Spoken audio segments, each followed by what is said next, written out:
Hello everyone, मैं हूँ गीतिका और ये केक मैंने बनाया था अपनी बहुत ही अच्छी फ्रेंड के लिए, उनके मदर इन लॉ के लिए। उनका मदर इन लॉ का 75th बर्थडे था, तो ये केक मैंने उसी ओकेशन पे बनाया था। तो हर एक केक कुछ कहानी कहता है। ये केक भी मैंने मतलब इस केक का पीछे का रीज़न ये था कि हमने उनके लिए 2 केक बनाए थे। 2 केक इसलिए बनाए थे क्योंकि उनका ऑर्डर था 5 kg का, 5 to 6 kg का उनका ऑर्डर था और उन्होंने एक बड़ा केक ऑर्डर करने के लिए बोला था। तो होता क्या है, हम डिस्कस करते रहे और हो ये रहा था कि कटिंग में बहुत प्रॉब्लम होती है।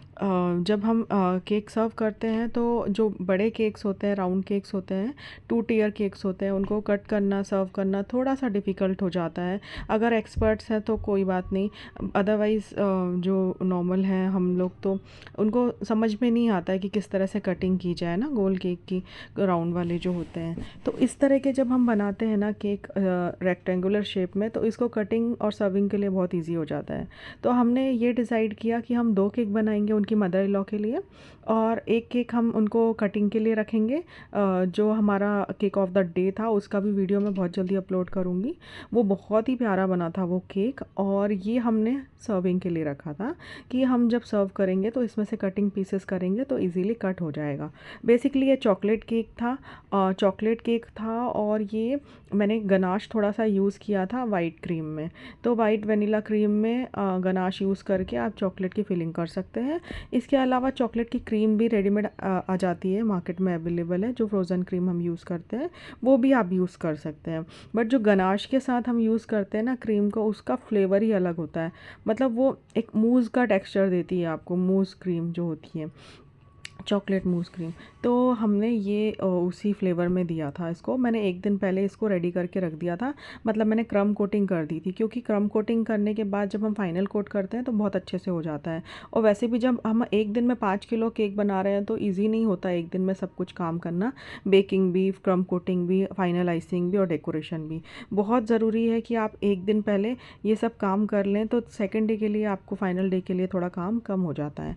तो यहाँ पे मैंने सिंपल सा डेकोरेशन किया क्योंकि ये कटिंग के लिए था, सर्विंग के लिए था ये केक।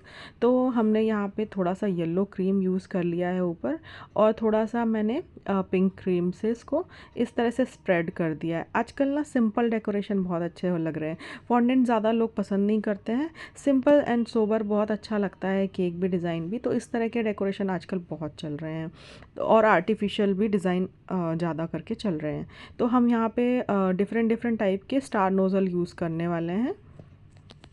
यहाँ मैंने एक ये नोज़ल यूज़ किया है, तो इससे हम छोटे छोटे फ्लावर्स बना लेंगे। रैंडमली आप कहीं भी बना सकते हैं, ऐसा कोई पर्टिकुलर ये नहीं है कि हमको स्पेसिफिक जगह पे ही बनाना है। तो रैंडमली हम कहीं भी इसे प्लेस कर सकते हैं, और बहुत सारे फ्लावर्स हम अलग अलग तरह के नोज़ल से यूज़ करेंगे और बनाएंगे, और उससे ये बहुत ही प्रिटी दिखेगा हमारा केक।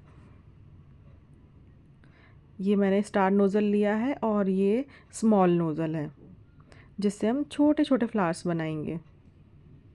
तो बड़े छोटे हमको फ्लावर्स यूज़ करना है, और कलर कॉम्बिनेशन पे आपको थोड़ा ध्यान देना है कि मतलब बहुत ज़्यादा अलग से कलर नहीं होना चाहिए। जैसे पिंक कलर में आप ले रहे हैं, कॉम्बिनेशन कर रहे हैं, तो पिंक कलर में डार्क पिंक, लाइट पिंक, उससे थोड़ा कम, उससे थोड़ा कम, ऐसे हम यूज़ कर सकते हैं। येलो कलर मैंने इसलिए यूज़ किया है क्योंकि मैंने बेस पे थोड़ा सा येलो टच दिया था, इसलिए मैंने कुछ फ्लावर्स येलो कलर से बनाए हैं। तो इस तरह से हमें पूरे बॉर्डर्स को कवर कर देना है। यहाँ मैंने हल्का सा लाइट क्रीम कलर का शेड भी ले लिया है, क्योंकि इससे थोड़ा हाईलाइट हो जाएगा हमारा जो केक का डिज़ाइन है, थोड़ा सा हाईलाइट होके दिखेगा। और अब जब हमने बड़े फ्लावर्स बना दिए हैं, तो अब हम छोटे छोटे फ्लावर्स बनाएंगे इसके ऊपर, ताकि जो डिज़ाइन है वो और खूबसूरत निखर के आए। इस तरह से आप छोटे जो राउंड शेप के केक रहते हैं, स्क्वायर में रहते हैं, या आप बेंटो केक बनाते हैं, उसमें भी ये डिज़ाइन डेकोरेशन बहुत अच्छा लगता है। तो आप ज़रूर ट्राई करके देखिएगा इस तरह के डेकोरेशन। अब जहाँ भी मुझे खाली स्पेस दिख रहा है, वहाँ मैं ये छोटे वाले नोज़ल से फिल कर देती हूँ। यहाँ मैंने ज़ीरो नोज़ल भी यूज़ किया है, स्टार नोज़ल के भी सारे नोज़ल्स मैंने यूज़ किए हैं। आप ट्राई कर कर के देख सकते हैं आपको कौन सा डिज़ाइन पसंद आ रहा है, तो उस तरह से आप डिज़ाइन और डेकोरेशन अपने हिसाब से कर सकते हैं। ये अराउंड 3 kg का केक था, 3 kg से भी ज़्यादा था। और ये चॉकलेट है तो थोड़ा वेट इसका हो ही जाता है चॉकलेट केक में।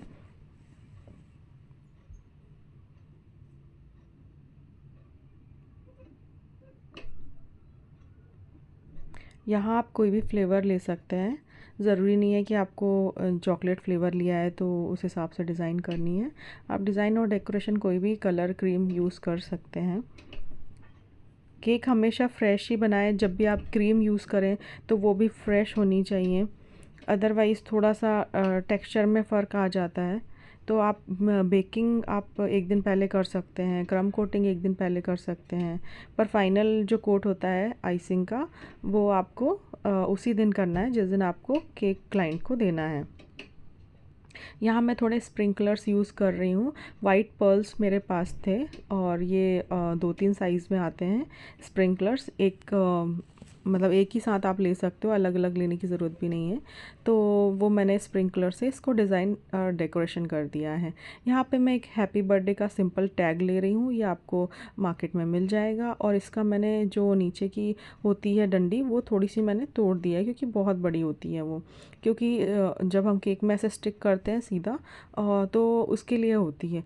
तो यहाँ पर मैं सिर्फ ज़्यादा कुछ डेकोरेशन नहीं करूँगी क्योंकि सिंपल ही हमें ये केक बनाना था, इसलिए मैंने बीच में से प्लेस कर दिया है।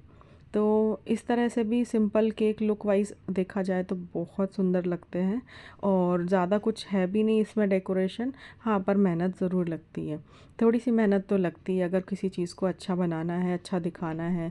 और आपकी जो भी ये आप बनाते हैं केक्स वगैरह, तो ये आपके फ़ोटोज़ जो आप लेते हैं वो अच्छे से लीजिए ताकि आपका जो प्रोडक्ट है वो अच्छे से दिखे, अच्छे से निखर के आए।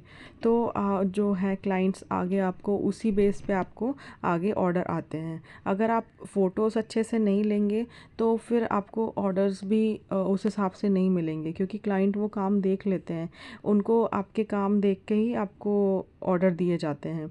तो बहुत ज़रूरी है अपना काम फिनिशिंग से करें, अच्छे से करें, सफाई से करें और अपने जो फ़ोटोज़ हैं वो प्रॉपर लाइट में लें ताकि आपको आगे आने वाले जो ऑर्डर्स हैं वो अच्छे से मिले, ज़्यादा मिले और आप और ज़्यादा प्रोग्रेस करें अपने बिज़नेस में।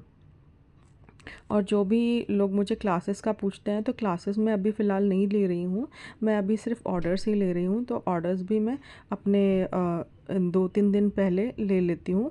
मैं सेम डे ऑर्डर नहीं ले पाती हूँ क्योंकि मेरे और भी ऑर्डर्स रहते हैं। तो मैं आप जो भी अगर मुझे ऑर्डर करना चाहते हैं तो मुझे 2 दिन पहले बोल सकते हैं। तो यहाँ हमारा केक पूरी तरह से रेडी है, बहुत ही सुंदर लग रहा था। अगर आपको मेरा ये केक पसंद आया हो तो प्लीज़ लाइक कमेंट्स ज़रूर करें, मेरे चैनल को सब्सक्राइब करें और शेयर करें। Thanks for watching my video. Bye bye, take care, love you all.